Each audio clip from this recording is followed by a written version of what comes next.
नमस्कार प्यारे दोस्तों। जैसा कि आप जानते हैं कि अभी हम भक्ति काल के बारे में अध्ययन कर रहे हैं और भक्ति काल में हम निर्गुण भक्ति को पढ़ रहे हैं, जिसे दो भागों में विभक्त किया गया है।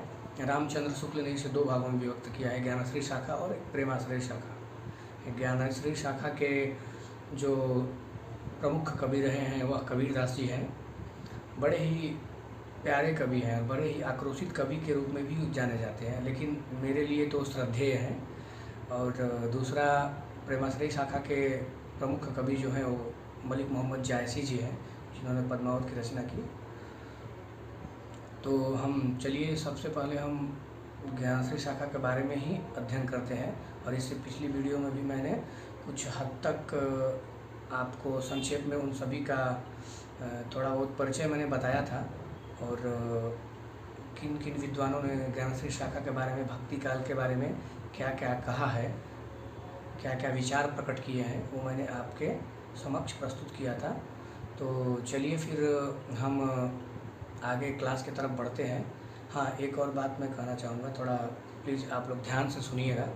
मैं चाहता हूँ कि आप मेरे चैनल को सब्सक्राइब करिए, और अगर वीडियो अच्छा है तो उसे लाइक करिए, ताकि मुझे हौसला मिले और मैं आगे इससे अच्छी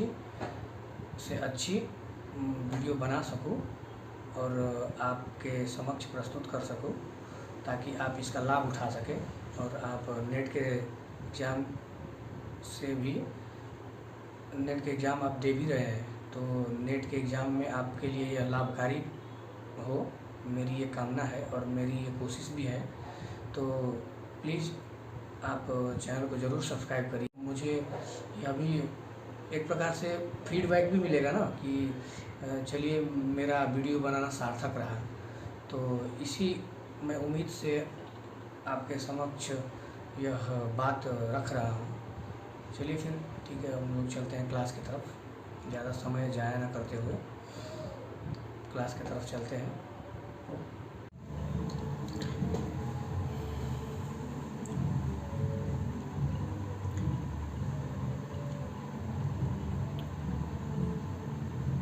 हम लोग निर्गुण भक्ति काव्य को पढ़ रहे थे, जिसमें संत काव्य के बारे में हम अध्ययन कर रहे थे। संत काव्य को रामचंद्र शुक्ल ने ज्ञानाश्रय शाखा कहा है, जिसके प्रमुख कवि रहे हैं कबीरदास जी। कबीरदास जी के बारे में पढ़ने से पहले हम उस गुरु के बारे में पढ़ लेते हैं जिसे आकाश धर्मा गुरु कहा जाता है। लगभग सभी संत जितने भी रहे हैं निर्गुण भक्ति के, उनमें से ज़्यादातर संतों के गुरु यही रहे हैं। मतलब उस समय यह मान लिया जाता था कि जिसके अगर कोई गुरु नहीं है तो रामानंद उनके गुरु बन जाते थे। मतलब वे लोग रामानंद को अपना गुरु मान लेते थे।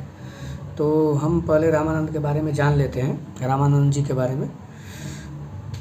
इनका जन्म 1368 ईस्वी में हुआ था और इनकी मृत्यु 1468 ईस्वी, ऐसा माना जाता है कि 1468 ईस्वी में इनकी मृत्यु हुई थी। जन्म स्थान इनका प्रयागराज माना जाता है। जन्म स्थान क्या माना जाता है? प्रयागराज माना जाता है। एक बार और देख लीजिए दोस्तों कि इनका जो जन्म काल, क्योंकि जन्म काल आपको बहुत ही अच्छे से ध्यान में रखना है, क्योंकि नेट के पेपर में यही से प्रश्न ज़्यादा आते हैं। जन्म स्थान के बारे में आ जाएगा, जन्म काल के बारे में आ जाएगा, काल क्रम के बारे में पूछ देता है।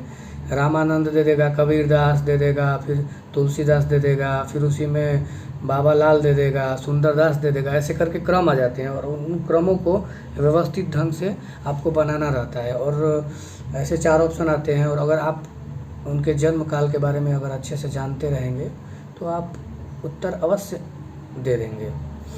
चलिए फिर आगे बढ़ते हैं। ये कान्यकुब्ज ब्राह्मण कुल में जन्म लिए थे। कौन से कुल में जन्म लिए थे? ब्राह्मण कुल में, कान्यकुब्ज ब्राह्मण। कन्नौज के क्षेत्र में ये कान्यकुब्ज ब्राह्मण लोग पाए जाते हैं। ऐसा मतलब ऐसा है कि कान्यकुब्ज जो ब्राह्मण है वो कन्नौज के क्षेत्र में पाए जाते हैं ज़्यादातर। अभी के समय में तो हर क्षेत्र में लोग हर तरह के पाए जा रहे हैं, तो अभी के नहीं बता सकते, लेकिन उस समय का जो इनका बहुल्य क्षेत्र था वो कान्यकुब्ज कन्नौज था, कान्यकुब्ज ब्राह्मणों का। इनके गुरु जी का नाम था राघवानंद। ये राघवानंद के शिष्य थे। रामानंद जी जो थे वो राघवानंद जी के शिष्य थे। हजारी प्रसाद द्विवेदी जी ने रामानंद जी को आकाश धर्मा गुरु कहा है। ये प्रश्न बहुत बार एग्जाम में पूछा जा चुका है। इसे आप अच्छी तरह से ध्यान में रख लीजिए, स्मरण कर लीजिए, इसका बार बार अनुकरण करिए, इसको बार बार पढ़िए कि हजारी प्रसाद द्विवेदी जी ने रामानंद जी को आकाश धर्मा गुरु कहा है। तो ये प्रश्न आ जाता है कि रामानंद जी को किसने आकाश धर्मा गुरु कहा है? तो हजारी प्रसाद द्विवेदी। दूसरा प्रश्न बन सकता है कि आकाश धर्मा गुरु हजारी प्रसाद द्विवेदी ने किसको कहा है? तो रामानंद जी को कहा है। और रामानंद जी के गुरु का क्या नाम था? राघवानंद। रामानंद जी के गुरु का क्या नाम था?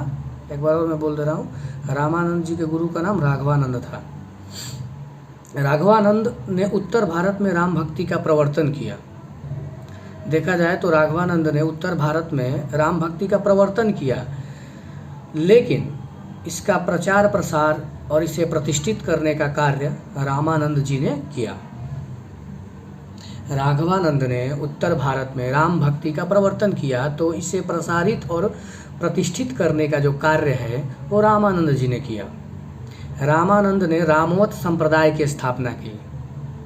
किसकी स्थापना की?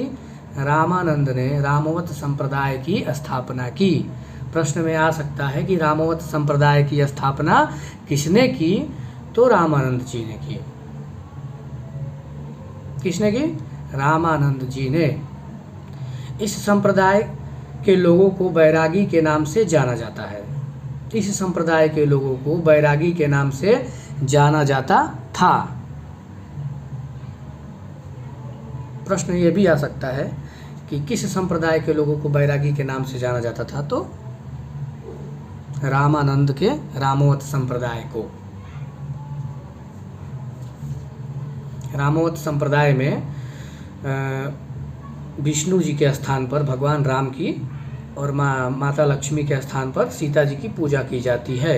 ये भी आप ध्यान में रखिए कि रामवत संप्रदाय में किसकी पूजा होती है? तो राम की और सीता की पूजा होती है। चलिए नेक्स्ट पेज में देखते हैं इनके प्रमुख ग्रंथ।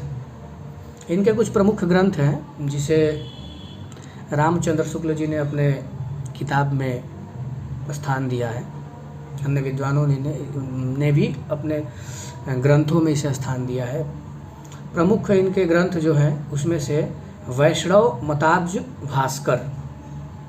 वैष्णव मताब्ज भास्कर इनकी पहली रचना मानी जाती है। फिर श्री रामार्चन पद्धति, श्री राम अर्चन पद्धति, योग चिंतामणि, राम रक्षा स्तोत्र, राम रक्षा स्तोत्र, आनंद भाष्य। इनकी 5 ये रचनाएं आप ध्यान में रखिएगा, क्योंकि इसमें से मोस्ट इम्पॉर्टेंट कौन सा है ये भी बता देता हूँ। वैष्णव मताब्ज जो है ना ये मोस्ट इम्पॉर्टेंट है, और साथ में योग चिंतामणि। आपको क्या ध्यान में रखना है? वैष्णव मताब्ज भास्कर और योग चिंतामणि। वैसे राम अर्चन पद्धति भी आप ध्यान में रखिए, और आप ऐसे भी ध्यान में रख सकते हैं कि राम अर्चन मतलब कि राम सीता की पूजा सर्वप्रथम इन्होंने शुरू किया माना जाता है। तो इस मान्यता के अनुसार से आप इसे ध्यान में रख सकते हैं। राम अर्चन जैसे प्रश्न में आया तैसे आप रामानंद जी पर क्लिक करेंगे। आनंद भाष्य ये भी ध्यान में रखिए, लेकिन मोस्ट इम्पॉर्टेंट कौन सा है? वैष्णव मताब्ज भास्कर और योग चिंतामणि। वैष्णव मताब्ज भास्कर में उनके शिष्य सुरसुरानंद ने 9 प्रश्न किए हैं। कितने प्रश्न किए हैं? 9 प्रश्न किए हैं।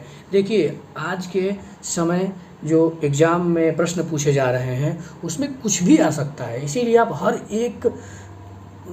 एक कड़ी को, हर एक पॉइंट को ध्यान में रखते हुए सूक्ष्मता से अध्ययन करिए, तब जाकर आपके दिमाग में यह बैठ जाएगा। और बार बार इसे रिवाइज करते जाइए, बार बार इसका अध्ययन करते जाइए,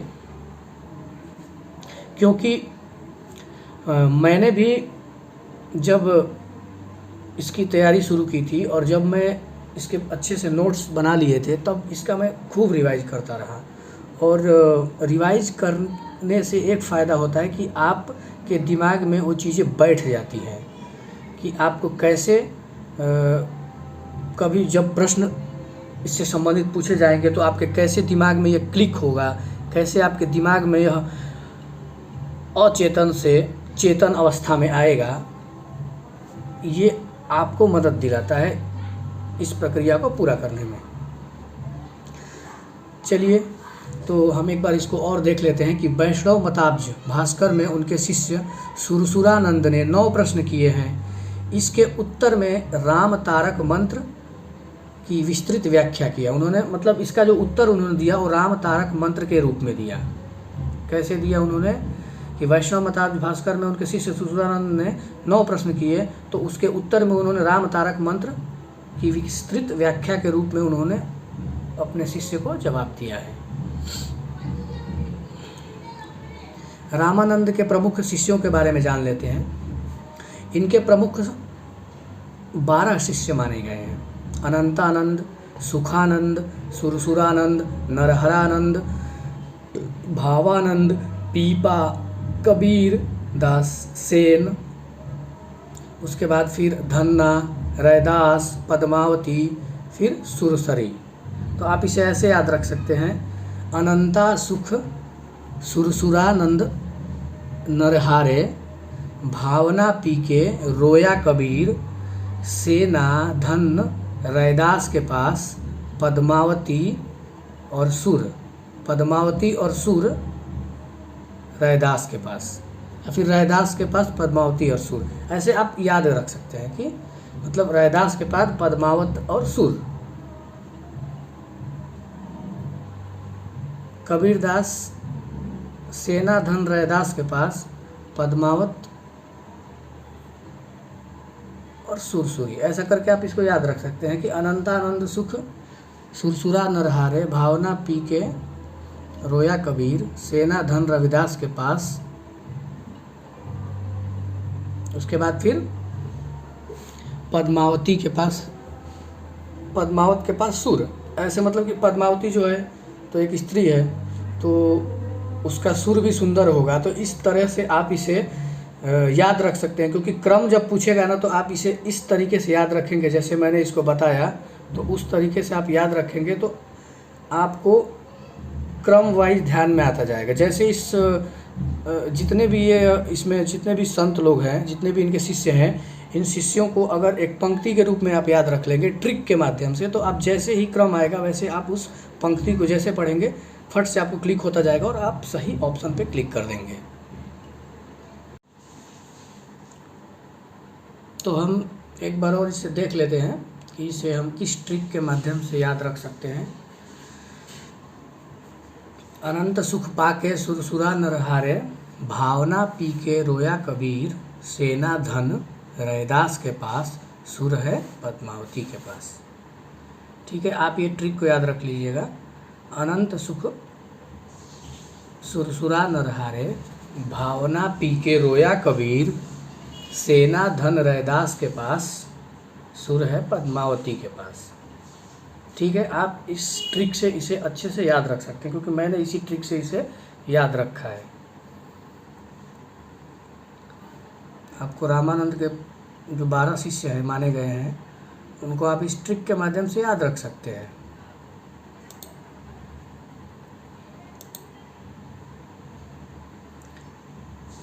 चलिए हम रामानंद के प्रमुख शिष्यों में से कबीरदास जी के बारे में जान लेते हैं। कबीरदास जी का जन्म 1398 ईस्वी में काशी के लहरतारा तालाब के किनारे हुआ था।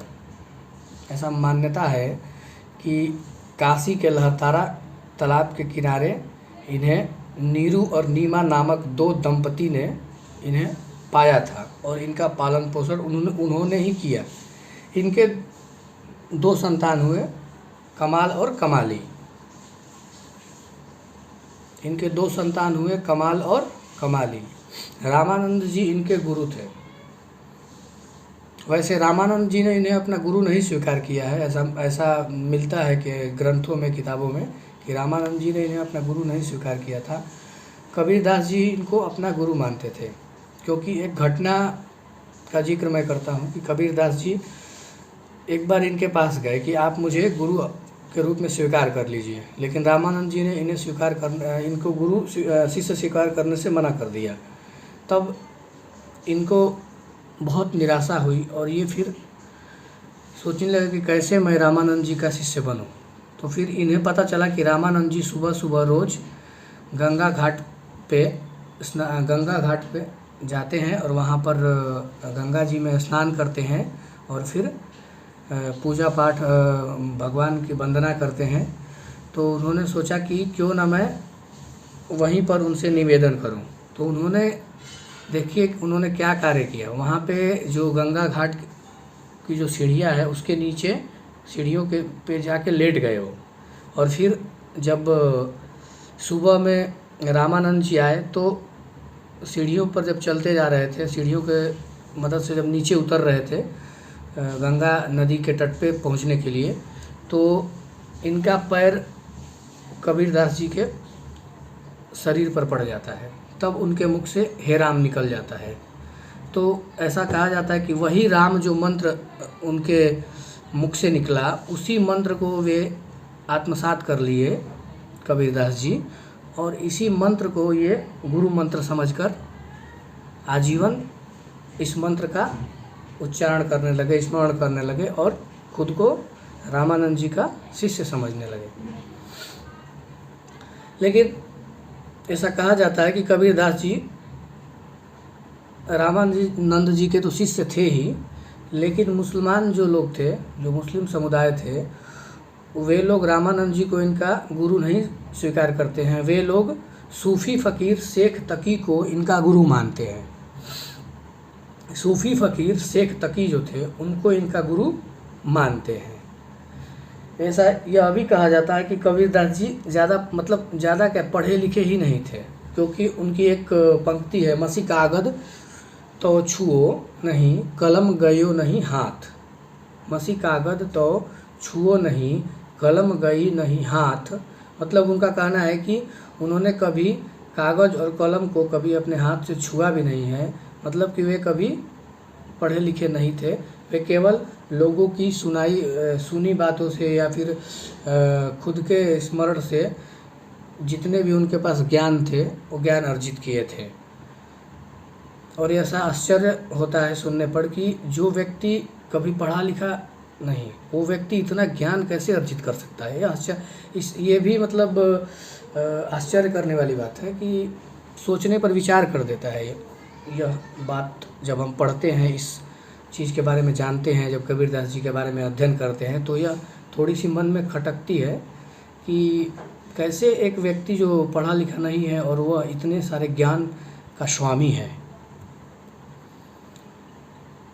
लेकिन ऐसा भी कहा जाता है कि कबीरदास जी ने कभी भी अपने हाथ से कोई रचना नहीं की है। जितने भी इनकी रचनाएं मिलती हैं जो साखी शबद रामायणी के रूप में गुरु ग्रंथ साहिब में संकलित है, कबीर ग्रंथावली में संकलित है, तो वे सब इनके जो शिष्य थे धर्मदास ने संकलित किया था। कबीरदास जी सिकंदर लोदी के समकालीन थे। उस समय सिकंदर लोदी का साम्राज्य था जब कबीरदास जी का जीवन काल था उस समय। तो कबीरदास जी सिकंदर लोदी के समकालीन थे। यह प्रश्न जरूर अवश्य आता है कि कबीरदास जी किसके समकालीन थे। तो कबीरदास जी सिकंदर लोदी के समकालीन थे। ये आप ध्यान में जरूर रखिए क्योंकि मोस्ट इम्पॉर्टेंट है।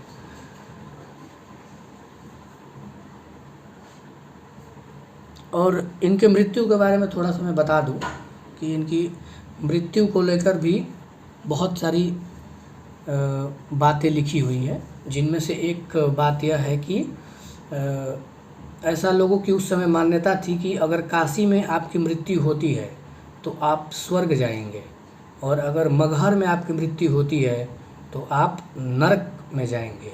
तो इस बात को काटते हुए कबीरदास जी ने अपना मृत्यु स्थान मगहर में चुना। मतलब वो मृत्यु जब उनकी अवस्था जब खराब हो गई थी तो मगहर चले गए थे और वहीं पर रहने लगे और मृत्यु तक वहीं रहे।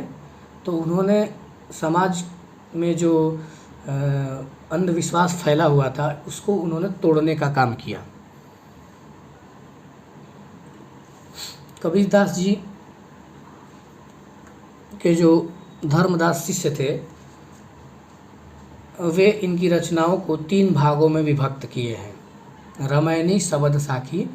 साखी शबद रमैनी भी बोलते हैं, रमैनी शबद साखी, मतलब एक क्रम, जैसे अगर हम बोलते हैं तो उस क्रम में साखी शबद रमैनी ऐसे हमारे मुख से निकल जाता है। तो इनकी 3 रचनाएं हैं, ये ध्यान रखिएगा कि साखी शबद रमैनी। चलिए आगे चलते हैं हम। कबीरदास की भाषा को पंचमेल, खिचड़ी और सदुकड़ी भी कहा जाता है। कबीरदास की भाषा को पंचमेल, खिचड़ी और सदुकड़ी भी कहा जाता है। कबीरदास के भाषा के संबंध में कुछ विद्वानों का मत इस प्रकार है। श्याम सुंदर दास ने कबीरदास की भाषा को पंचमेल, खिचड़ी कहा है, तो वहीं रामचंद्र शुक्ल ने सदुकड़ी कहा है। और हजारी प्रसाद द्विवेदी जी इन लोगों से हटके भाषा का डिक्टेटर कहते हैं। श्याम सुंदर दास क्या कहे हैं? पंचमेल, खिचड़ी, रामचंद्र शुक्ल सदुकड़ी और हजारी प्रसाद द्विवेदी भाषा का डिक्टेटर कहे हैं। ये आप इसे आप ध्यान में रखिए, क्योंकि ये बहुत ही महत्वपूर्ण ये बहुत ही महत्वपूर्ण पॉइंट है। इसे आप कभी भी नज़रअंदाज मत करिएगा, क्योंकि यह अवश्य ही नेट के एग्ज़ाम में आता है। कबीरदास जी के बानियों का पुराना नमूना गुरु ग्रंथ साहिब में मिलता है। किस में मिलता है? कबीरदास जी के बानियों का पुराना नमूना गुरु ग्रंथ साहिब में भी संकलित है। इनमें कोई संदेह नहीं कि कबीरदास जी ने ठीक मौके पर जनता के उस बड़े भाग को संभाला जो नाथ पंथियों के हठ साधना के प्रभाव से प्रेम भाव और भक्ति रस से शून्य शुष्क पड़ता जा रहा था। यह कथन किसका है? रामचंद्र शुक्ल का। और रामचंद्र शुक्ल का कथन तो बहुत ही महत्वपूर्ण होता है, यह आप सब जानते ही हैं। हिंदी के जितने भी छात्र हैं या छात्रा हैं, सबको यह ज़रूर स्मरण रखना चाहिए कि रामचंद्र शुक्ल के कथन को आप नज़रअंदाज नहीं कर सकते। इसमें कोई संदेह नहीं कि कबीरदास ने ठीक मौके पर जनता के उस बड़े भाग को संभाला जो नाथपंथियों के हठ साधना के प्रभाव से प्रेम भाव और भक्ति रस से शून्य और शुष्क पड़ता जा रहा था। मतलब कि उस समय नाथपंथियों का जो हठ साधना का जो प्रभाव था, उससे जनता के अंदर प्रेम भाव और भक्ति जो रस थी वह शून्य पड़ती जा रही थी। मतलब सभी लोग हठ साधना की तरफ अग्रसर हो रहे थे, तो उन सब को उस साधना से, हठ जो योग है, उससे बाहर निकालने का कार्य और उनके मन में प्रेम भाव और भक्ति रस भरने का कार्य अगर किसी ने किया तो कबीरदास जी ने किया। यह रामचंद्र शुक्ल जी का मानना है। आगे रामचंद्र शुक्ल जी कहते हैं कबीरदास जी के बारे में कि उन्होंने भारतीय ब्रह्मवाद के साथ सूफियों के भावनात्मक रहस्यवाद और हठ योगियों के साधनात्मक रहस्यवाद और वैष्णवों के अहिंसावाद तथा प्रपत्तिवाद का मेल करके अपना पंथ खड़ा किया। रामचंद्र शुक्ल जी कहते हैं कि उन्होंने भारतीय के ब्रह्मवाद के साथ सूफियों के जो भावनात्मक रहस्यवाद था, जो भावनात्मक प्रेमवाद था, और फिर योगियों के हठ योगी जो नाथपंथी जो थे, उनके हठ योग और साधनात्मक जो उनका योग था, जिसे साधनात्मक रहस्यवाद कहा जाता है, और साथ ही वैष्णव धर्म के जो लोग थे, जो लोग अहिंसा में आस्था रखते थे, उनके अहिंसावाद और प्रपत्तिवाद का मेल जोल करके उन्होंने एक पंथ खड़ा किया, जिसे कबीर पंथ कहा गया। आगे चल के तो यह कथन अगर पूछेगा कि उन्होंने भारतीय ब्रह्मवाद के साथ सूफीवाद के भावनात्मक रहस्यवाद, हठ योगियों के साधनात्मक रहस्यवाद और वैष्णवों के अहिंसावाद तथा प्रपत्तिवाद का मेल करके अपना पंथ खड़ा किया, तो यह कथन किसका है? तो रामचंद्र शुक्ल का है।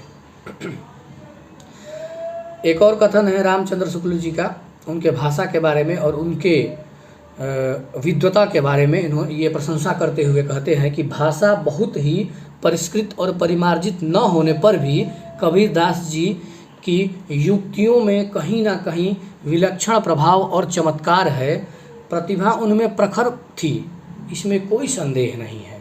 प्रतिभा जो थी उनमें बड़ी प्रखर थी, इसमें कोई संदेह ही नहीं है। रामचंद्र शुक्ल जी का यह कथन है, इसको भी ध्यान में रखिएगा। कबीरदास की कुछ प्रमुख पंक्तियों को हम पढ़ लेते हैं। कबीरदास जी की कुछ प्रमुख पंक्तियाँ इस प्रकार हैं। झिलमिल झगड़ा झूलत बाकी रही न काहू, झिलमिल झगड़ा झूलत बाकी रही न काहू, गोरख अटके कालपुर कौन कहावो साहो। अगर इस पंक्ति को आप पढ़ेंगे तो ऐसा लगेगा कि यह पंक्ति किसकी है, गोरखनाथ की है, और यहीं पर आप गलती कर जाते हैं। जब यह प्रश्न आता है नेट के एग्ज़ाम में या फिर अन्य किसी पीजीटी टीजीटी के एग्ज़ाम में, तो आप यहाँ पर फंस जाते हैं। आप फटाक से गोरखनाथ पर क्लिक करके, ऑप्शन पे क्लिक करके और आगे बढ़ जाते हैं और आप गलती कर जाते हैं। लेकिन अब आज से आप ये गलती नहीं करेंगे, इसे आप ध्यान में रखेंगे कि जब भी यह पंक्ति आएगा तो आप कबीरदास पे ही टिक लगाएंगे, कबीरदास के नाम का ही चयन करेंगे। एक बार और इसको मैं पढ़ देता हूँ, इसका वाचन कर देता हूँ। झिलमिल झगड़ा झूलत बाकी रही न काहू, गोरख अटके कालपुर कौन कहावो साहू। दूसरा पंक्ति है। माधो मैं तेरा अपराधी, तेरी भगति होत न साधी, माधो मैं तेरा अपराधी, तेरी भगति होत न साधी। अब यहाँ पर भी आप असमंजस या फिर बोलेंगे कि कन्फ्यूजन की स्थिति में हो जाएंगे। आप यहाँ पर भी आपकी जो आपका जो दिमाग है वो चकरा जाएगा, आप दुविधा में पड़ जाएंगे, सोचने लगेंगे कि यह पंक्ति कहीं सूरदास की तो नहीं है, यह पंक्ति कहीं मीराबाई का तो नहीं है। तो यहीं पर आप गलती कर जाएंगे। अगर आपने जल्दीबाजी में मीराबाई के नाम का चयन कर दिया तो आप बहुत बड़ी गलती कर देंगे। इसीलिए आपको ध्यान में रखना है कि यह जो पंक्ति है वह किसकी है, कबीरदास जी की है। और ये पंक्तियाँ हर साल और हर जो पेपर का जो हर पैटर्न आता है, हर जो दो बार पेपर होता है ना, साल में 2 बार पेपर होता है इसका, तो आप हर अटेंड में देखेंगे तो कबीरदास से संबंधित या फिर नामदेव से संबंधित या फिर गुरु नानक से संबंधित या फिर सुंदरदास से संबंधित या फिर हरिदास निरंजनी से संबंधित या फिर तुलसीदास से संबंधित या फिर अपने रैदास से संबंधित, उनसे संबंधित पंक्तियाँ अवश्य पूछता है। और ऐसे पंक्ति पूछेगा कि आप कंफ्यूज हो जाएंगे और आप गलती कर बैठेंगे। इसलिए आपको आज से ये गलती नहीं करना है। तो आगे की पंक्ति हम पढ़ लेते हैं कि तंत्र न जानू मंत्र न जानू, जानू सुंदर काया, तंत्र न जानू मंत्र न जानू, जानू सुंदर काया। ये पंक्ति भी किसकी है, कबीरदास जी की है। तंत्र न जानू मंत्र न जानू, जानू सुंदर काया। प्रश्न में आ जाएगा कि यह पंक्ति किसकी है। ऑप्शन दे देगा तुलसीदास, रहीमदास, गोरखनाथ और कबीरदास। तो आप कन्फ्यूजन में गोरखनाथ पे भी क्लिक कर देंगे। इसीलिए आपको ध्यान में रखना है कि ये कबीरदास की पंक्ति है। दशरथ सुत तिहु लोक बखाना, दशरथ सुत तिहु लोक बखाना, राम नाम का मर्म है जाना, राम नाम का मर्म है आना। तो यह पंक्ति अगर आप पढ़ते हैं तो आपके दिमाग में एक बार तो क्लिक होता है कि यह पंक्ति कहीं तुलसीदास का तो नहीं है। लेकिन आप अगर इसे गौर से देखेंगे तो यह पंक्ति किसकी है, कबीरदास की है। और ये गलती आपको नहीं करना है। आप हमेशा इस पंक्ति को कबीरदास से संबंधित ही रखिएगा। चलिए आगे देखते हैं। दिन भर रोजा रहत है, रात हनत है गाय, यह तो खून वह बंदगी, कैसे सुखी खुदाए। अब देखिए इसमें इतना सुंदर दर्शन है कबीरदास का कि रात भर रोजा रहत है, रात हनत है गाय, यह तो दिन भर रोजा रहत है, रात हनत है गाय, यह तो खुन वह बंदगी, कैसे सुखी खुदाए। मतलब कि दिन भर आप रोजा रहते हैं, दिन भर आप व्रत करते हैं और रात को आप जीवों की हत्या करते हैं, गाय की हत्या करते हैं, तो इस खून रूपी बंदगी से कैसे आपके खुदा सुखी रहेंगे, आपके भगवान आपके इस कृत्य से कैसे सुखी रहेंगे, आपसे कैसे रीझेंगे। इस कृत्यों से तो आपके प्रभु आपसे नहीं रीझेंगे। तो यह पंक्ति भी आप ध्यान रखिएगा कि यह पंक्ति किसकी है, कबीरदास की है। आगे देखते हैं। तुम जिन जानो गीत है, यह निज ब्रह्म विचार। तुम जिन जानो गीत है, यह निज ब्रह्म विचार। मैं इसको बहुत गा के याद करता था कि तुम जिन जानो गीत है, यह निज ब्रह्म विचार। तुम जिन जानो गीत है, यह निज ब्रह्म विचार।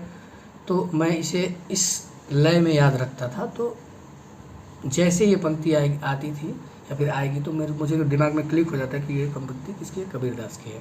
चलिए आगे देखते हैं। मैं कहता आँखन की देखी, तू कहता कागद की लेखी। मैं कहता आँखन की देखी, तू कहता कागद की लेखी। मतलब कि मैं कह रहा हूँ, आँखन की जो देख रहा हूँ उसके बारे में बात कर रहा हूँ, उसको मैं सत्य मान रहा हूँ, लेकिन तुम क्या कर रहे हो, तुम कागज़ के लिखे हुए चीज़ों को सत्य मान रहे हो। इनका कहना मतलब संसार में जितने भी अंधविश्वास और लोग असत्य को सत्य मान लेते हैं, उससे संबंधित यह बात कर रहे हैं कि समाज में ज़्यादातर लोग सुनी सुनाई बातों को सुन लेते हैं या फिर लिखी हुई बातों को ही सत्य मान लेते हैं, लेकिन अगर आँख के सामने कुछ चीज़ें देख रहे हैं तो उसको वे लोग नहीं मानते, बोलते हैं अरे ये ऐसा नहीं हो सकता। लेकिन कबीरदास जी यहाँ पे कह रहे हैं कि मैं कहता आँखन की देखी, तू कहता कागद की लेखी। यह पंक्ति किसकी है, कबीरदास जी की है। हरि जननी मैं बालक तोरा, हरि जननी मैं बालक तोरा। जैसे ही पंक्ति आएगा इसको आप हरिश्चंद्र की पंक्ति भी समझ लेंगे, या फिर आप को लगेगा कि यह जो पंक्ति है यह तुलसीदास का भी हो सकता है या फिर सूरदास का भी हो सकता है। इसीलिए आपको ध्यान में रखना है कि यह पंक्ति किसकी है, कबीरदास की है। हर जननी मैं बालक तेरा।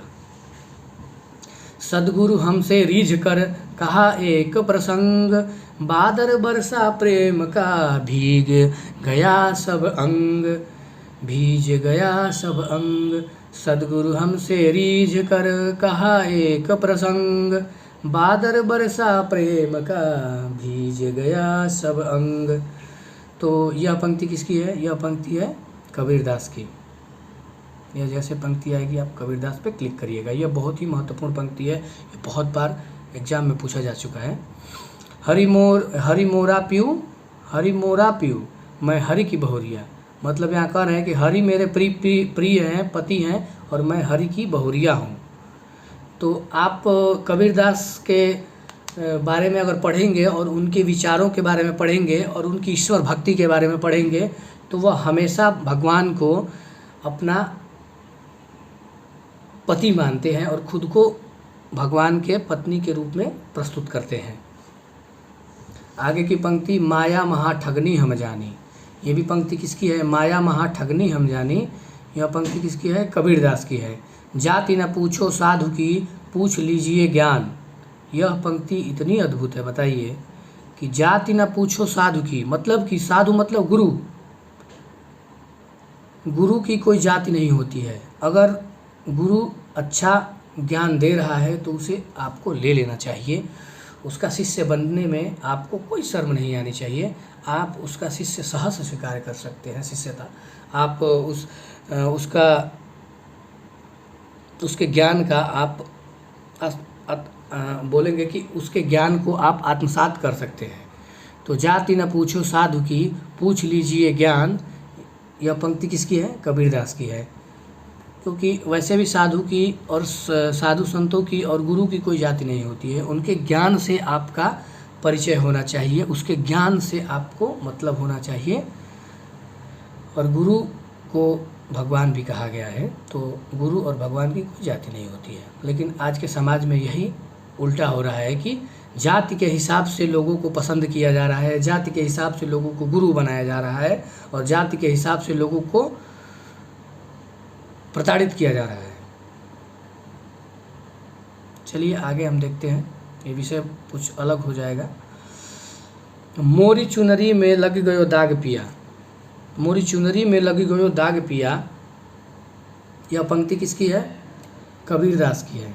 मेरा तेरा मनुआ कैसे एक होई रे, यह भी पंक्ति किसकी है? कबीरदास की है। मेरा तेरा मनुआ कैसे एक होई रे, यह पंक्ति किसकी है? कबीरदास की है। भीजे चुनरिया प्रेम रस बूदन, भीजे चुनरिया प्रेम रस बूदन, ये भी किसकी पंक्ति है? कबीरदास की है। ये जितनी भी पंक्तियां हैं इन सब में एक दर्शन छुपा हुआ है। गुरु मोही घुटिया अजर पियाए, गुरु मोही घुटिया अजर पियाए, दुल्हिन गावहु मंगल चार, हमरे घर आए राजा राम भतार, दुल्हिन गावहु मंगल चार, हमरे घर आए राजा राम भतार। अब देखिए, बहुत लोग यह भी कहते हैं कि कबीरदास दशरथ के राम को नहीं मानते हैं, वह केवल राम के नाम को मानते हैं, लेकिन यहाँ पर राजा राम शब्द का प्रयोग किया है अपने पंक्ति में। तो यहाँ यह भी पता चलता है कि कबीरदास कहीं ना कहीं सगुण भक्ति के तरफ भी, मतलब सगुण भक्ति के तरफ भी उनका विचार, उनके दर्शन झुके हुए थे। और यही तो एक खूबसूरती है भक्ति काल की कि जितने भी कवि, जितने भी संत रहे हैं, सब लोग एक विचार रखने का प्रयत्न करते हैं कि ईश्वर एक हैं, और भले ही उसके संप्रदाय, उसके मत अलग अलग हैं, लेकिन सबको एक ही ध्येय रखना चाहिए, रास्ते भले ही उसके अलग अलग हैं। तो चलिए आगे की पंक्ति हम देखते हैं। घूंघट के पटखोल बहुरिया, घूंघट के पटखोल बहुरिया, इसमें भी दर्शन है कि आप, घूंघट का मतलब है कि आपका जो मस्तिष्क है उसको आप खोलिए, अपने ज्ञान को आत्मसात करिए, और जो आप मंद बुद्धि और आँख को बंद किए हुए हैं और इस सृष्टि को आप बंद आँखों से देख रहे हैं, बंद आँखों से मतलब कि आप मूर्ख या फिर शून्य की अवस्था में हैं, तो आपको इस अवस्था से जागृत अवस्था में आना पड़ेगा, और तब आप ईश्वर को या फिर संसार को पहचान सकते हैं। इसीलिए यह कह रहे हैं कि घूंघट के पटखोल बहुरिया, क्योंकि आप अगर, जब तक आप अपने अंदर ज्ञान की जागृत अवस्था को प्रस्फुटित नहीं करेंगे, तब तक आप उस उत्तम ज्ञान की अवस्था को प्राप्त नहीं कर सकते हैं। तो यह कबीरदास जी का कहना यही है कि आपको अगर ईश्वर को पाना है तो अपने चेतन अवस्था को जागृत करना पड़ेगा, चेतन अवस्था में आना पड़ेगा। संतो आई ज्ञान की आंधी रे, संतो आई ज्ञान की आंधी रे, यह पंक्ति किसकी है? कबीरदास जी की है। पूजा सेवा नेम व्रत सब गुड़ियन का साखेल, ये पूजा सेवा नेम व्रत सब गुड़ियन साखेल, मतलब यह कहते हैं कि जो पूजा नेम व्रत ये सब है वो उनके नज़र में सब गुड़ियन का खेल है। मतलब उनका कहना है कि आपके अंदर भाव होना चाहिए, अब आपके अंदर त्याग होना चाहिए, यही भगवान और ईश्वर को यही स्वीकार्य है। क्योंकि ये जो पूजा पाठ नेम व्रत होता है, यह एक द्वितीयक अवस्था कही जाएगी, या फिर द्वितीयक सोर्सेस कहे जाएंगे। प्राथमिक जो सोर्सेस हैं, प्राथमिक जो बोलेंगे कि अवस्था जो है, जो ईश्वर को पसंद है वह भाव है, क्योंकि भगवान जो होते हैं वो भाव के भूखे होते हैं, ऐसे तमाम संतों ने कहा भी है। तो यहाँ पर कबीरदास जी कहीं ना कहीं यही कहना चाहते हैं कि पूजा सेवा नेम व्रत सब गुड़ियन सा खेल। गुरु गोविंद दोऊ खड़े काके लागू पाए, गुरु गोविंद दोऊ खड़े काके लागू पाए, यह तो बहुत ही प्रमुख और बहुत ही चर्चित पंक्ति है कबीरदास की। तरसे बिन बालम मुरजिया, तरसे बिन बालम मुरजिया, यहाँ पर जो बालम है वो ईश्वर को प्रतिबिंबित करता है, यह ईश्वर को प्रदर्शित करता है। कबीरदास जी बालम ईश्वर को कहते थे, पिया कहते थे, और खुद को बहुरिया कहते थे। चलिए अब हम आगे चलते हैं, संत रैदास के बारे में देखते हैं। कबीरदास जी के बारे में हमने जितना पढ़ा है वह नेट के हिसाब से बहुत ही महत्वपूर्ण है और इससे ज़्यादा आता भी नहीं है। संत रैदास का जन्म जो है वो काशी में हुआ था। इनका जो जन्म काल है वो 1388 से लेकर 1518 तक का रहा है। इनका जीवन काल 1388 से 1518 तक। इनके गुरु का नाम भी रामानंद है और इनके जो शिष्य रही हैं, शिष्या जो हैं वो मीराबाई रही हैं। रैदास के 40 पद जो है गुरु ग्रंथ साहब में संकलित है। किसमें संकलित है? गुरु ग्रंथ साहिब में। यह प्रश्न आता है कि रैदास के कितने पद जो हैं गुरु ग्रंथ साहिब में संकलित हैं, तो कितने हैं? 40 पद हैं। और ये भी ध्यान में रखिएगा कि मीराबाई जो है वो रैदास की शिष्या है। इनकी कुछ प्रचलित पंक्तियां हैं, इसे आप ध्यान में रखिए क्योंकि ये पंक्तियां अक्सर नेट के एग्जाम में पूछ दिए जाते हैं। ऐसी मेरी जाति विख्यात चमार, ऐसी मेरी जाति विख्यात चमार, ये भी किसकी पंक्ति है? रैदास की है। अब कैसे छूटे राम रट लागी, अब कैसे छूटे राम रट लागी, यह पंक्ति किसकी है? रैदास जी की है। प्रभु जी तुम चंदन हम पानी, जाकी अंग अंग वास समानी, प्रभु जी तुम चंदन हम पानी, जाकी अंग अंग वास समानी, यह पंक्ति किसकी है? किसकी है यह पंक्ति? तो यह पंक्ति रैदास जी की है। जाति ओछा पाती ओछा, ओछा जन्म हमारा, जाति ओछा पाती ओछा, ओछा जन्म हमारा, यह पंक्ति किसकी है? रैदास जी की है। जब हम होते तब तू नाही, जब हम होते तब तू नाही, अब तू ही है मैं नाही, यह भी पंक्ति किसकी है? रैदास जी की है।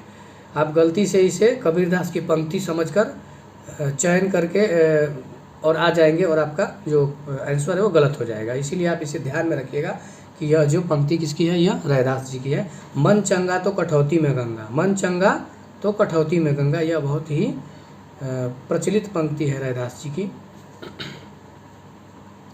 चलिए हम आगे के संत को देखते हैं। गुरु नानक देव। गुरु नानक देव जी का जो जन्म काल है वह 1469 से लेकर 1538 तक का रहा है इनका जीवन काल। और इनका जो जन्म स्थान है वो ननकाना। इनका जन्म स्थान कहाँ है? ननकाना। इनके दो पुत्र थे, श्रीचंद्र और लक्ष्मीचंद्र। इनके दो पुत्र कौन कौन से थे? श्रीचंद्र और लक्ष्मीचंद्र। यह भी प्रश्न में पूछा जाता है और इससे पहले पूछा भी गया है, तो इसे ध्यान में रखिएगा आप। और ये जो सिखों के जो गुरु हैं उनमें ये प्रथम गुरु माने जाते हैं। जो सिखों के जो गुरु रहे हैं उनमें ये प्रथम गुरु माने जाते हैं, गुरु नानक देव। सिख संप्रदाय के मूल प्रवर्तक और आदि गुरु भी ये माने जाते हैं। सिख संप्रदाय के मूल प्रवर्तक और आदि गुरु कौन है? तो गुरु नानक देव। इनकी प्रमुख रचनाएं जपुजी और आसदी बार, जपुजी, आसदी बार, रहिरास और सोहिला। इनकी प्रमुख रचनाएं जो है वो 4 है, जपुजी, आसदी बार, रहिरास और सोहिला। यह गुरु ग्रंथ साहिब में संकलित है। जपुजी नामक जो ग्रंथ है यह नानक देव का दर्शन सार ग्रंथ कहा जाता है।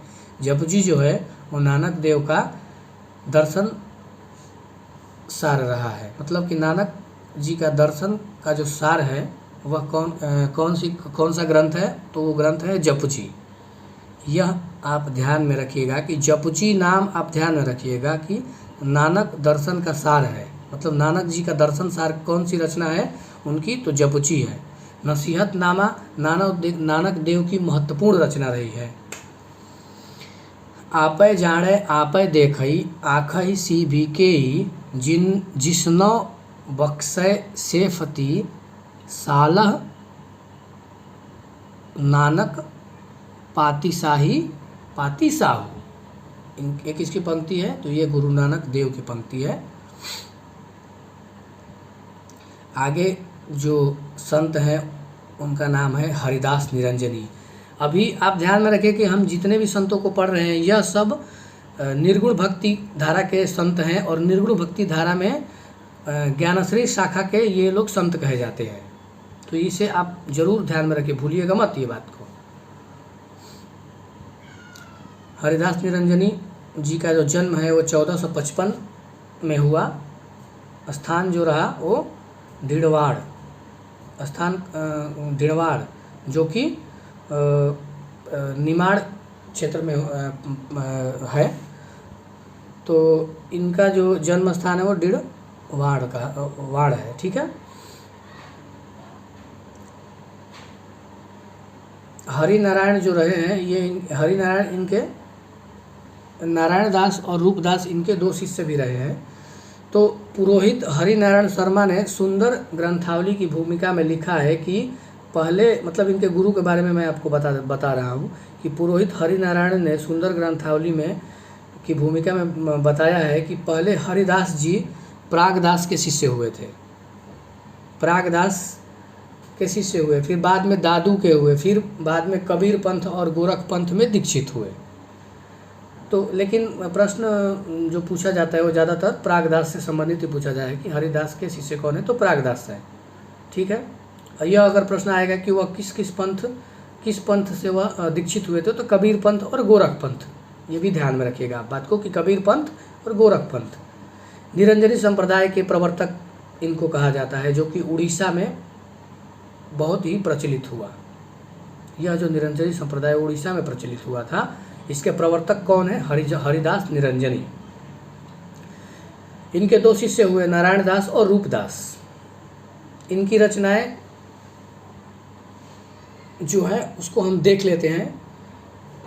इनकी रचनाओं में पहली रचना है अष्टपदी योग ग्रंथ। अष्टपदी योग ग्रंथ, ब्रह्म स्तुति, हंस प्रबोध ग्रंथ, निरपख मूल ग्रंथ, पूजा योग ग्रंथ, समाधि योग ग्रंथ, संग्राम योग ग्रंथ, और इसकी जो भाषा रही है वो सरल ब्रज भाषा रही है।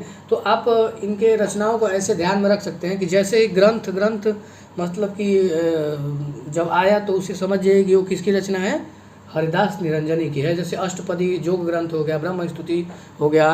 ब्रह्म स्तुति को ध्यान में रखिए, इसमें ग्रंथ नहीं है लास्ट में, तो इसीलिए आप इसे थोड़ा सा ध्यान रखिएगा। बाकी तो हंस प्रबोध ग्रंथ आ रहा है, तो आप इसे इस तरह से याद रख सकते हैं कि अष्टपदी योग ग्रंथ, ब्रह्म स्तुति, हंस प्रबोध ग्रंथ, निरपक मूल ग्रंथ, पूजा योग ग्रंथ, समाधि योग ग्रंथ, संग्राम योग ग्रंथ, ऐसे आप इसे याद रख सकते हैं। ठीक है।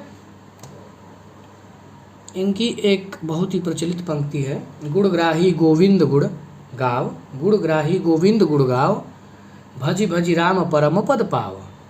गुणग्राही गोविंद गुण गावा, भजी भजी राम परम पद पावा। ये किसकी पंक्ति है? हरिदास निरंजनी की है। देखिए, मैं बार बार आपको कह रहा हूँ कि ये पंक्तियाँ आप जरूर याद रखिए, क्योंकि यह पंक्ति पहला ही क्वेश्चन ज़्यादातर पंक्ति के रूप में ही पूछता है।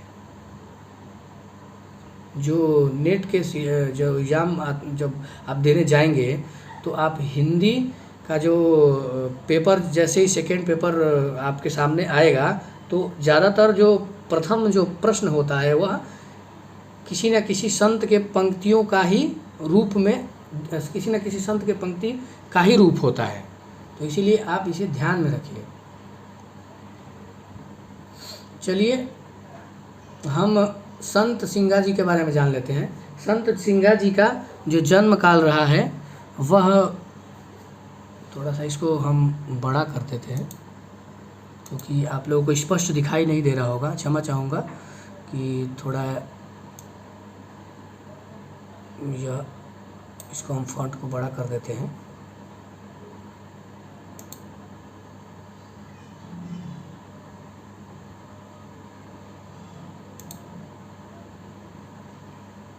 अभी दिख रहा है ना सभी को?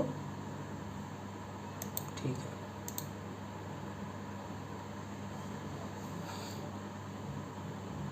अभी भी उसी अवस्था में है क्या?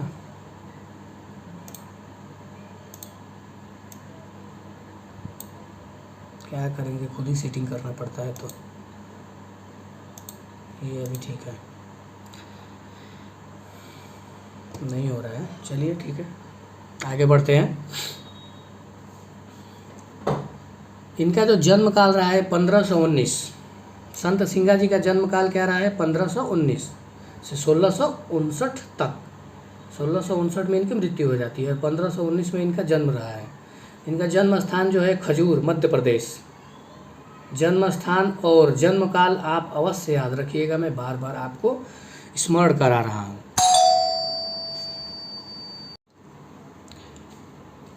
सिंगा जी का जन्म कहाँ हुआ था? खजूर, मध्य प्रदेश। सिंघा जी का जो जन्म काल रहा है वो 1519 से लेकर 1659 तक का इनका जन्म काल और पूरा जीवन काल रहा है इनका। 1519 में इनका जन्म हुआ, 1659 में इनकी मृत्यु हुई और इनका जो जन्म स्थान रहा है वो क्या रहा है? खजूर, मध्य प्रदेश में पड़ता है, वहाँ पर। इनका जन्म एक ग्वाला परिवार में हुआ था। इनका जन्म किस परिवार में हुआ? एक ग्वाला परिवार। बाल्यावस्था से ही वे संसार से विरक्त रहा करते थे। ये जो बाल्यावस्था से ही संसार से विरक्त रहने की प्रवृत्ति इनमें आ गई थी।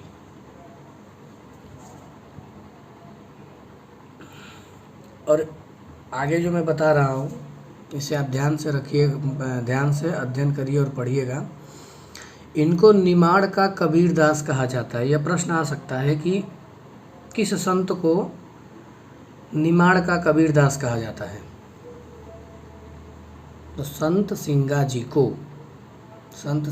को निमाड़ का कबीरदास कहा जाता है।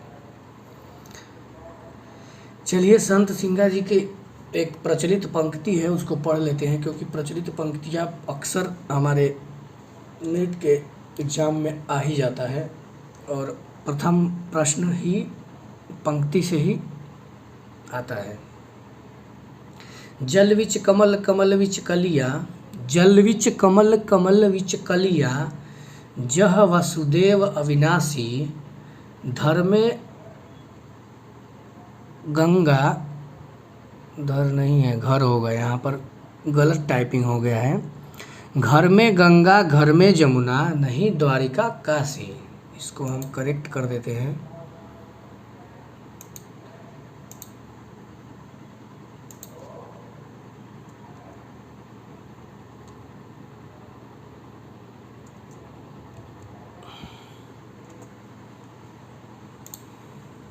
फिर सेव कर देते हैं।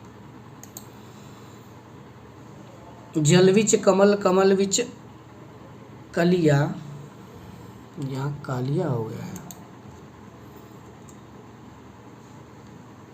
ये भी अभी इसको फिर हम सेव कर देते हैं। ऐसे आप भी कर सकते हैं। जल विच कमल कमल विच कलिया, जह वासुदेव अविनाशी, घर में गंगा घर में जमुना, नहीं द्वारिका काशी। एक बार और इसको मैं रिपीट कर देता हूँ। जल विच कमल कमल विच कलिया, जह वासुदेव अविनाशी, घर में गंगा घर में जमुना, नहीं द्वारका काशी। मतलब यहाँ पर इनका जो दर्शन है यह कहना चाहते हैं कि आपके मन में, घर मतलब आपका मन, अगर आपका मन पवित्र है, आपका मन साफ है और सच्चे हृदय से आप ईश्वर की आराधना करते हैं, तो आपको किसी भी तीर्थ स्थान पर जाने की कोई आवश्यकता नहीं है। आपके लिए आपका गृह ही, आपका मन ही द्वारिका और काशी है। चलिए, इनकी कुछ रचनाएं हैं उसको देख लेते हैं। ये ध्यान में रखिएगा, ये पंक्ति अक्सर पूछ दिया जाता है, ठीक है। चलिए आगे चलते हैं, इनकी रचनाओं के बारे में देख लेते हैं। सिंगा जी का दृढ़ उपदेश, सिंगा जी का आत्मबोध, सिंगा जी का दोष बोध, सिंगा जी का नरद, सिंगा जी का सरद, सिंगा जी की वाणी, सिंगा जी की 15 तिथि, सिंगा जी की 12 मासी, सिंगा जी के भजन। अब देखिए आप इनको कैसे याद कर सकते हैं, क्योंकि यह सिंगा जी का दृढ़ उपदेश, आत्मबोध, दोष बोध, नरद, सरद, वाणी, 15 तिथि, 12 मासी और भजन, तो ये ऐसे अकेले शब्द नहीं आएंगे। ये सिंगा जी का दृढ़, ऐसे सिंगा जी करके ही आएगा। तो आप इसे इस प्रकार याद रख सकते हैं कि जैसे सिंगा जी का वाणी। और ये जो इनकी रचनाएं हैं ये पूछने के कम ही चांसेस है, क्योंकि जब डायरेक्ट इनका नाम जोड़ के इनकी रचनाएं हैं तो उसको वह नहीं पूछे, क्योंकि सामान्य सी बात है कि लोगों को पता ही चल जाएगा कि सिंगा जी मतलब ये सिंगा जी का ही है। तो इनकी रचनाओं को बस आप ध्यान में रखिए। ये प्रश्न में नहीं पूछा जाता है, क्योंकि यहाँ पर स्पष्ट हो जाता है कि यह सिंगा जी की ही रचना है। तो इतनी तो सामान्य और इतने सरल प्रश्न तो नहीं बनाएंगे। फिर भी आप अपने स्मरण के लिए और अपने ज्ञान के लिए इसे अवश्य याद रखिएगा, इसका अवश्य ही अध्ययन करिएगा। चलिए हम आगे देखते हैं। आगे के जो संत हैं ये दादू दयाल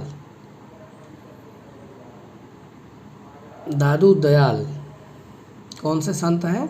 संत दादू दयाल। इनका जो जन्म काल रहा है 1544 अहमदाबाद में इनका जन्म हुआ और 1603 ईस्वी में इनकी मृत्यु हो गई।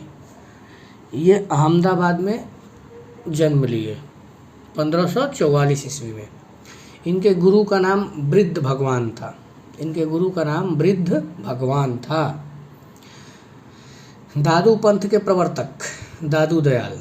और यहाँ पर एक प्रश्न बन सकता है कि ब्रह्म संप्रदाय और परब्रह्म संप्रदाय किस संप्रदाय को, किस पंथ को कहा जाता है? तो दादू पंथ को कहा जाता है। किस पंथ को कहा जाता है? तो दादू पंथ को क्या कहा, किस नामों से जाना जाता है? ब्रह्म संप्रदाय और परब्रह्म संप्रदाय के नाम से। ठीक है, चलिए इसको जरूर ध्यान में रखिएगा।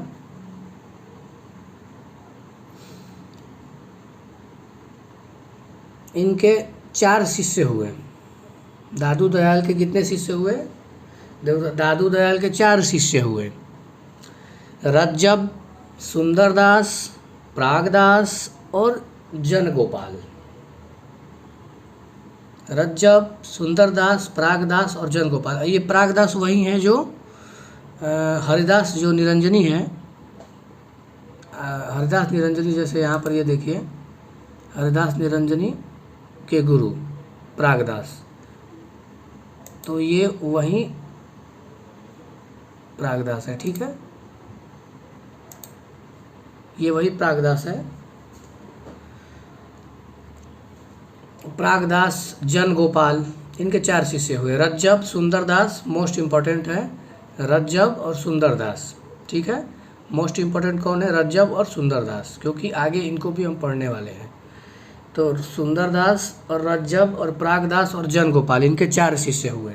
ये आप ध्यान में रखिएगा। इनके शिष्यों के बारे में पूछ देता है कि दादू दयाल के शिष्यों के बारे में बताइए। ऑप्शन में आ जाता है रज्जब, उसमें आ जाएगा सुंदरदास, सुंदरदास आ जाएगा, मलुकदास आ जाएगा, हरदास निरंजनी आ जाएगा, सिंगा जी आ जाएगा। तो आप सुंदरदास पर क्लिक करिएगा। इनकी रचनाएं, इनकी प्रमुख 3 रचनाएं मानी जाती है। हरडे वाणी, अंगवधू और काया बोली। हरडे वाणी, अंगवधू और काया बोली, इनकी 3 रचनाएं कौन कौन सी है? हरडे वाणी, अंगवधू और काया बोली। ये आप जरूर ध्यान में रखिएगा, क्योंकि इनकी रचनाएं भी हमेशा ही पूछी जाती है। लगभग मैंने 3 अटेंड दिए थे एग्ज़ाम, तो 3 अटेंड में से 2 अटेंड में तो ये इनके बारे में प्रश्न पूछा ही गया था। तो इसीलिए आपको मैं बता रहा हूँ कि, और उससे पहले भी मैंने जो MCQ और जो मॉक टेस्ट दिए थे, उससे पहले के जो भी एग्ज़ाम इन्होंने लिए थे 19 के 18 के, तो उसमें भी इनसे रिलेटेड बहुत सारे प्रश्न पूछे गए थे, जिनमें से इनकी रचनाओं से रिलेटेड प्रश्न थे। चलिए इनके कुछ पंक्तियों को पढ़ लेते हैं। भाई रे ऐसा पंथ हमारा, भाई रे ऐसा पंथ हमारा, है पख रहित पंथ गहपूरा, अबरन एक आधारा। भाई रे ऐसा पंथ हमारा, भाई रे ऐसा पंथ हमारा। अब देखिए भाई रे ऐसा पंथ हमारा, जब ये शब्द आ रहा है तो आप रैदास और कबीरदास के बारे में भी सोचने लगेंगे। इसीलिए आपको, अगर आप जहाँ रविदास और कबीरदास के बारे में सोचेंगे और वहाँ पर क्लिक करेंगे तो आपका प्रश्न, जो आप प्रश्न का उत्तर देंगे वो गलत हो जाएगा। इसीलिए आप यहाँ पर ध्यान में रखिएगा कि भाई रे ऐसा पंथ हमारा। आप आगे का मत पढ़िए, इसमें क्या पढ़िए कि भाई रे ऐसा पंथ हमारा मतलब दादू दयाल, भाई रे ऐसा पंथ हमारा दादू दयाल। भाई ऐसे करके भी आप इसको याद रख सकते हैं कि भाई रे ऐसा पंथ हमारा दादू दयाल, भाई रे ऐसा पंथ हमारा दादू दयाल। भाई रे ऐसा पंथ हमारा दादू दयाल। तो इसको भी करेक्ट करके आप कहीं ना कहीं इसे याद रख सकते हैं और प्रश्न का उत्तर दे फिर आगे चल के प्रश्नों का उत्तर दे देंगे जब ऐसे प्रश्न बनेंगे तो। कि भाई रे ऐसा पंथ हमारा है परख रहित पंथ गह पूरा अवरण एक आधारा। यह पंक्ति किसकी है? तो किसकी है? दादू दयाल की। घीव दूध से रमि रहा व्यापक सब ही ठौर। घीव दूध से रमि रहा व्यापक सब ही ठौर। ये किसकी पंक्ति है? दादू दयाल की। और ये पंक्ति अभी तक एक भी बार पूछा नहीं गया है और आगे चल के पूछे जाने की चांसेस बहुत ज़्यादा बढ़ गए हैं इसके। ये 200% चांसेस है कि आगे पूछे जा सकते हैं, क्योंकि जो पंक्ति पूछी नहीं गई है पंक्ति सोच लीजिए कि 200% तो पूछी ही जाने वाली है। इसीलिए आप उसे नज़रअंदाज नहीं कर सकते हैं कि जो पंक्ति पूछी नहीं जाती है मतलब इसे नहीं पढ़ना है। ऐसा नहीं है। जो नहीं पूछा जा सकता, नहीं पूछा गया है इससे पहले, इससे पूर्व के एग्ज़ाम में, तो समझ जाइए कि वो अवश्य ही पूछा जाएगा। यह मसीत यह देहरा सदगुरु दिया दिखाए भीतर सेवा बंदगी बाहिर काहे जाए। यह मसीत यह देहरा सदगुरु दिया दिखाए भीतर सेवा बंदगी बाहर काहे जाए। यह पंक्ति किसकी है? दादू दयाल की। किसकी है? दादू दयाल की। अपना मस्तक काट के वीर हुआ कबीर। अपना मस्तक काट के वीर हुआ कबीर। अब यह पंक्ति पढ़ने के बाद एक बार ऐसा लगेगा कि ये कबीरदास की पंक्ति है, लेकिन ऐसा नहीं है। यह पंक्ति किसकी है? दादू दयाल की है। इसे आप ध्यान में रखिए। अपना मस्तक काट के वीर हुआ कबीर।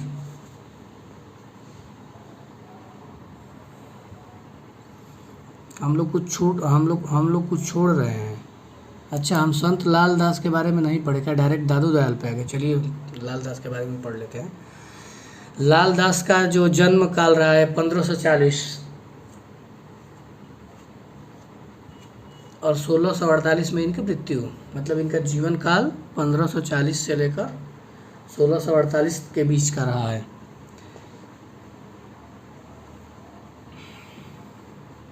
स्थान अलवर। इनका जन्म मुसलमान परिवार में हुआ था।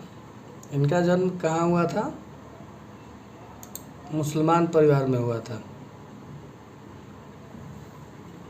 ये बाल्यावस्था से ही भगवत भक्ति में रुचि रखने लगे थे। कौन रखने लगे थे? संत लालदास जी। इनका जन्म किस परिवार में हुआ? मुसलमान परिवार में हुआ, लेकिन ये बाल्यावस्था से ही भगवत भक्ति में रुचि रखने लगे। ये बाल्यावस्था से ही भगवत भक्ति में रुचि रखने के बाद ये जितने भी उस समय वहाँ पे कीर्तन वगैरह होते थे, संकीर्तन होते थे, भगवान की भक्ति होती थी, तो वहाँ पर साधु संतों के संगति में ये बचपन से ही रहने लगे, उनमें उसमें शामिल होने लगे। धीरे धीरे इन पर भगवत भक्ति का बोलेंगे कि खुमार चढ़ गया और भगवत भक्ति में ही ये लीन होने लगे और आगे चलकर ये इन्होंने भगवत भक्ति किया। इनके गुरु का नाम गनद चिश्ती था। अब इनके गुरु जो थे वो सूफी संत थे गनद चिश्ती। ये लाल पंथ के प्रवर्तक माने जाते हैं। इनकी प्रमुख पंक्तियाँ, लाल पंथ के प्रवर्तक कौन है? प्रवर्तक संत लाल दास जी। लाल पंथ के प्रवर्तक संत लाल दास जी। इनकी प्रमुख पंक्ति, लालदास जी, लाल जी भगत भीख न मांगिए, लाल जी भगत भीख न मांगिए, मांगत आए शरम, घर घर टांडत दुख है, घर घर टांडत दुख है, क्या बादशाह क्या हरम। मतलब कि कह रहे हैं कि लाल जी कह रहे हैं कि लाल जी भगत, मतलब खुद को कह रहे हैं लाल जी भगत भीख न मांगिए, मांगत आए शरम, घर घर टांडत दुख है, क्या बादशाह क्या हरम। यह पंक्ति किसकी है? संत लालदास जी की। इससे ज़्यादा इनके बारे में आपको जानने की आवश्यकता नहीं है और इससे ज़्यादा कुछ पूछा भी नहीं जाएगा।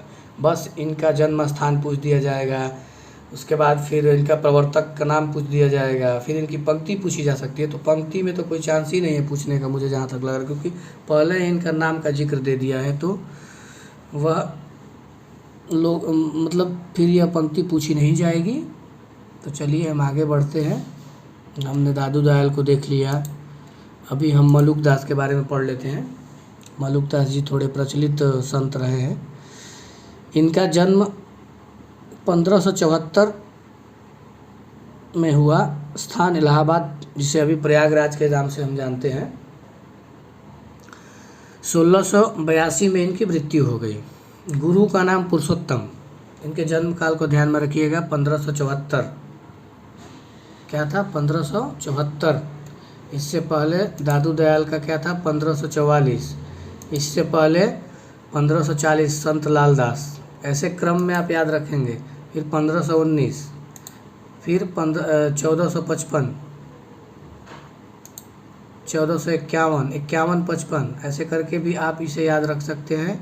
फिर गुरु नानक का 1469। इसको आप नीचे क्रम में भी ले लेंगे तो ज़्यादा अच्छा रहेगा। यहाँ पर मैंने टाइप कर दिया है ऊपर में, लेकिन एक्चुअली में यह नीचे भी आ सकते हैं। तो क्योंकि यहाँ पर 1451 है और ये 1455 है, तो 1451 और 1455 के बीच में उनका क्रम रखना चाहिए। किताब में उनका क्रम ऊपर दे दिया है, ठीक है। तो आप याद रखने के हिसाब से इनका क्रम नीचे लेके आ सकते हैं और उससे आपको आसानी भी रहेगी इसे याद रखने में। फिर आगे हम देखते हैं संत रैदास 1388। इनको क्रम में ऊपर ले जा सकते हैं, कबीरदास को नीचे ले आ सकते हैं। क्योंकि कबीरदास का कहीं कहीं पे 98 दिया हुआ और कहीं कहीं पे 88 दिया हुआ है, तो आप इन्हें ऊपर नीचे कर सकते हैं, ठीक है, आप अपने याद करने के हिसाब से। तो मैं कहूँगा कि आप कबीर को ऊपर रखिए, रैदास को नीचे रखिए, उसमें कोई ये नहीं है। क्योंकि वैसे भी कबीरदास और रैदास का जो एक साथ कभी पूछता भी नहीं है, और अगर जब भी पूछे तो आप रैदास को ऊपर ही रखिएगा। रविदास का पहले जन्म हुआ था, क्योंकि उनका 88 है और कबीरदास का जो है 98 है। बहुत जगह इस पर बहुत विवाद भी है, उनके जन्म काल पर, जन्म स्थान पर। तो इससे रिलेटेड प्रश्न कम ही पूछे जाएंगे। या तो कबीरदास पूछ देगा उस ग्रुप में क्रम में, या फिर रैदास ही रहेंगे, दोनों एक साथ नहीं आते हैं। और आएंगे भी तो आप रैदास को पहली प्राथमिकता दीजिएगा, ठीक है। चलिए हम दादू दयाल को देख लिए थे। संत मलुकदास को पढ़ते हैं।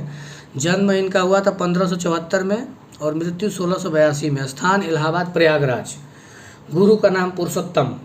इनकी रचनाएं रत्न खान, ज्ञानबोध, ज्ञान परोक्ष, भक्त वक्षावली, भक्ति विवेक, 12 खड़ी, रामावतार लीला, ब्रज लीला, ध्रुव चरित, सुख सागर और शब्द, इनकी ये रचनाएं हैं। रत्न खान, ज्ञानबोध, ज्ञान परोक्ष, भक्त वक्षावली, भक्ति विवेक, 12 खड़ी, राम अवतार लीला, ब्रज लीला, ध्रुव चरित और सुख सागर। अच्छा, आप यहाँ पे ध्यान दीजिए कि सुख सागर जो यहाँ पर रचना लिखा हुआ है, यह रचना किसी और लेखक का भी है। आप थोड़ा स्मरण करिए तो मैं आपको बता देता हूँ ये किसकी है। ये रचना मलुकदास की तो है, लेकिन इसके बाद यह रचना, इस नाम से एक और रचना है जिसके रचयिता हैं मुंशी सदा सुखलाल। मुंशी सदा सुख लाल, जो कि भारतेंदु काल के या भारतेंदु काल से पूर्व के ये लेखक रहे हैं। ये 19वीं सदी में खड़ी बोली गद्य के प्रवर्तक के रूप में इन्होंने काम किया था। और क्योंकि उसमें 19वीं सदी में आपको पता होगा, आपने अगर आधुनिक काल पढ़ा होगा तो 19वीं सदी में खड़ी बोली गद्य का प्रवर्तन करने वालों में 4 लोग प्रमुख थे। उन 4 लोगों में एक मुंशी सदा सुखलाल थे, जिसमें फोर्ट विलियम कॉलेज के दो लोग थे जो फोर्ट विलियम कॉलेज से संबंधित थे, जिसमें सदल मिश्र थे और एक थे लल्लू लाल। तो सदल मिश्र ने नासिकेतोपाख्यान की रचना की और लल्लू लाल ने प्रेम सागर की। और वहीं अन्य जो दो लेखक थे, जिनमें से एक मुंशी सदा सुखलाल थे और एक सैयद इंशाअल्लाह खान थे। तो जो मुंशी सदा सुखलाल थे उनकी ही रचना है सुख सागर। तो जब प्रश्न में पूछ देगा कि सुख सागर किसकी रचना है और ऑप्शन में दे देगा मलुक दास, उसके बाद फिर नहीं, ऑप्शन में ऐसे दे देगा कि सरल मिश्र दे देगा, लल्लू लाल दे देगा, उसके बाद फिर मुंशी सदा सुखलाल नियाज दे देगा और फिर मलुक दास दे देगा। तो आप किस पर ट्रिक लगाएंगे, किसका चयन करेंगे? तो आप उसका चयन करेंगे जिसने इस नाम की रचना पहले रची है।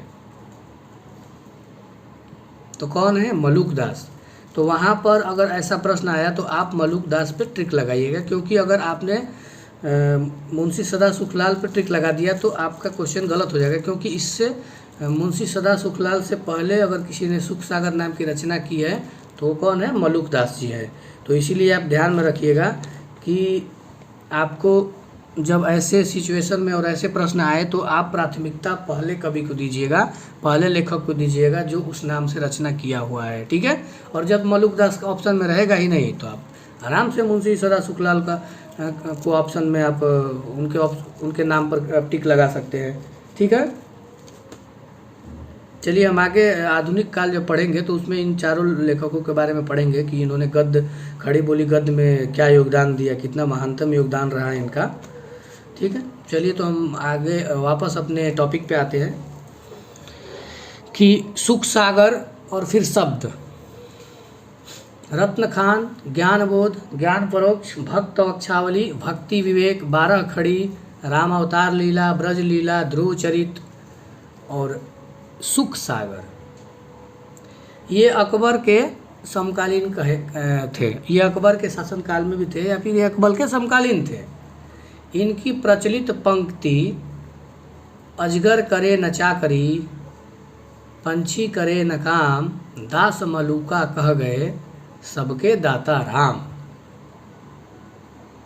इनकी जो प्रचलित पंक्ति है कि अजगर करे न चाकरी, पंछी करे न काम, दास मलूका कह गए सबके दाता राम। चलिए इनकी पंक्ति है तो आपको पहले से ही पता होंगी, मुझे ऐसा लगता है। चलिए अब हम चलते हैं बाबा लाल के बारे में पढ़ते हैं। बाबा लाल का जन्म क्या है? जन्म का समय क्या है? 1590 और स्थान क्या है? पंजाब। मृत्यु इनकी है 1655 ईस्वी में। बाबा लाल का जो जन्म स्थान रहा है वो पंजाब रहा है। 1590 में इनका जन्म पंजाब में हुआ था। बाबा लाल और दारा सिकों का वार्तालाप असरफे मार्फत में संग्रहित है। किसमें संग्रहित है? असरारे मार्फत में संग्रहित है। बाबा लाल और दारा सिकों का जो वार्तालाप है वह किस रचना में संग्रहित है? ऐसा प्रश्न आ जाएगा तो असरारे मार्फत, ठीक है, असरारे मार्फत। ऐसा प्रश्न पूछा जा सकता है एक कि असरारे मार्फत में संग्रहित किसके वार्तालाप है? असरारे मार्फत रचना में किसके वार्तालाप संग्रहित हैं? तो बाबा लाल और दारा सिकों का। और एक और प्रश्न बन सकता है कि बाबा लाल का वार्तालाप जो कि असरारे मार्फत में संग्रहित है, वह किसके साथ वार्तालाप जो हुआ था जो कि असरारे मार्फत में संग्रहित है? तो आप यहाँ पर जवाब देंगे कि दारा सिकों का। दारा सिकों कौन है? किसी को पता है दारा सिकों कौन है? दारा सिकों शाहजहाँ का सबसे बड़ा बेटा है, औरंगजेब का बड़ा भाई और शाहजहाँ का बड़ा बेटा, जिसको औरंगजेब ने मरवा दिया था राजगद्दी के लिए। चलिए इनकी रचनाओं के बारे में देख लेते हैं। इनकी रचनाएं असरारे मार्फत और नादिरु निनकात, असरार मार्फत और नादरू निनकात। ठीक है, इनकी रचनाएं जो हैं उसका नाम आप ध्यान में रखिएगा। इनकी जो रचनाएं हैं उसका नाम आप ध्यान में रखिएगा, असरार मार्फत और नादरू निनकात।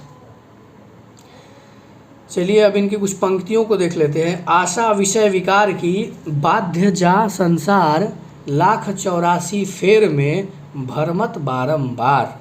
आशा विषय विकार की बाध्य जा संसार, लाख 84 फेर में भरमत बारंबार। ये किसकी रचना है? बाबा लाल की है। ये रचना आप कहीं कबीरदास पर लगा के मत आ जाइएगा, ठीक। ये रचना कबीरदास की आंख बंद करके, इसीलिए आप इसे ध्यान में रखिए कि ये रचना किसकी है? बाबा लाल की है। देह भीतर श्वास है, श्वास भीतर जीव, जीव भीतर वासना, किस विधि पाइए पीव। देह भीतर श्वास है, श्वास भीतर जीव, जीव के भीतर वासना है, किसी विधि पाइए, मतलब फिर कैसे हम पाएँ भगवान को, कैसे अपने पीव को, पीव मतलब अपने भगवान को कैसे प्राप्त करें जब हमारे इस जीव के अंदर ही वासना भरी पड़ी है, तो हम कैसे भगवान को प्राप्त कर सकते हैं बताइए। आशा विषय विकार की बाध्य जा संसार, लाख 84 फेर में भरमत बारंबार। अरे हमारे अंदर, हमारे शरीर के अंदर, हमारे मन में इतने सारे विकार, विषय विकार भरे पड़े हैं और इस संसार में हम बंधे पड़े हुए हैं, इस संसार के मुंह में बंध चुके हैं। और जब हम इस संसार के मुंह में बंध जाते हैं तब लाख 84 जो जूनियाँ हैं उसमें हम भटकते रहते हैं और हमको मोक्ष नहीं मिलता है।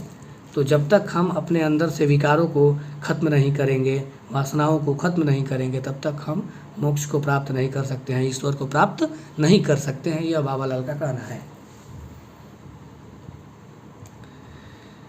चलिए हम सुंदरदास जी के बारे में देख लेते हैं। सुंदरदास जी का जो जन्म है वो जन्म इनका 1596 में जयपुर में हुआ, स्थान जयपुर। ये वही सुंदरदास है जिनके गुरु दादू दयाल है, ठीक है।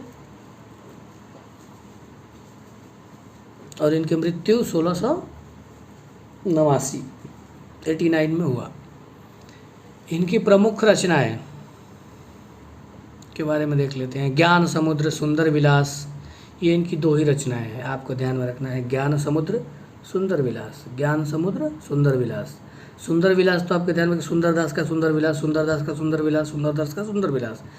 ज्ञान समुद्र, सुंदरदास का सुंदर विलास, ज्ञान समुद्र, सुंदरदास का सुंदर विलास, ज्ञान समुद्र, सुंदरदास, ज्ञान समुद्र, सुंदरदास, ज्ञान समुद्र, सुंदरदास, सुंदर विलास। ऐसे करके इसे आप कनेक्ट करके अगर कई बार इसे हम पढ़ें तो जैसे ही ज्ञान समुद्र आएगा सुंदरदास ऑटोमेटिक हम उसे बोल देंगे तो हमारा आंसर सही हो जाएगा। ये श्रृंगार रस के कट्टर विरोधी थे। क्या थे? श्रृंगार रस के कट्टर विरोधी थे। कौन? सुंदरदास। प्रश्न पूछा जा सकता है कि श्रृंगार रस के कट्टर विरोधी कौन से भक्ति काल के संत थे? भक्ति काल में निर्गुण भक्ति के कौन से संत कट्टर विरोधी थे श्रृंगार रस के? तो सुंदरदास। इस पंक्ति में आपको इनकी कट्टरता दिख जाएगी। रसिक प्रिया रस मंजरी और सिंगार ही जानी, चतुराई करी बहुविधि विषय बनाई आनी।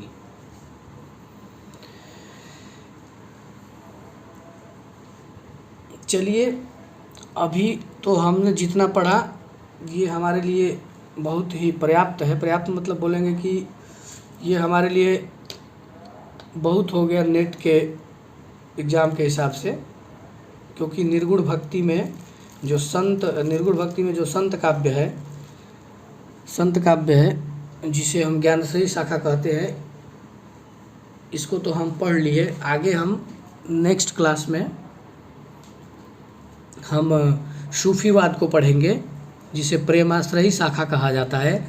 रामचंद्र शुक्ल ने निर्गुण भक्ति को दो भागों में विभक्त किया है। एक ज्ञानाश्रयी शाखा जिसे संत काव्य कहा जाता है और प्रेमाश्रयी शाखा जिसे सूफीवाद, सूफी संत काव्य कहा जाता है। ठीक है, तो चलिए आप लोग इसे अच्छे से अध्ययन करिएगा, इसका दोबारा इस क्लास को देखिएगा और मुझे खुशी होगी कि जब आप इसको दोबारा बार-बार इसका अध्ययन करेंगे, इस वे को देखेंगे और इसको देखने के बाद फिर आप नोट्स भी बनाएंगे और फिर पढ़ेंगे तो आप ज़रूर कामयाब होंगे। और मैं आशा करता हूँ कि आप अवश्य इसे दोबारा पढ़ेंगे जब आपको समय मिलेगा तो, और आपको समय निकालना ही चाहिए।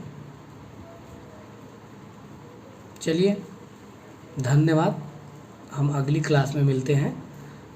अगली क्लास में हम सूफीवाद को पढ़ेंगे। नमस्कार। आप लोग अपना ध्यान रखिए।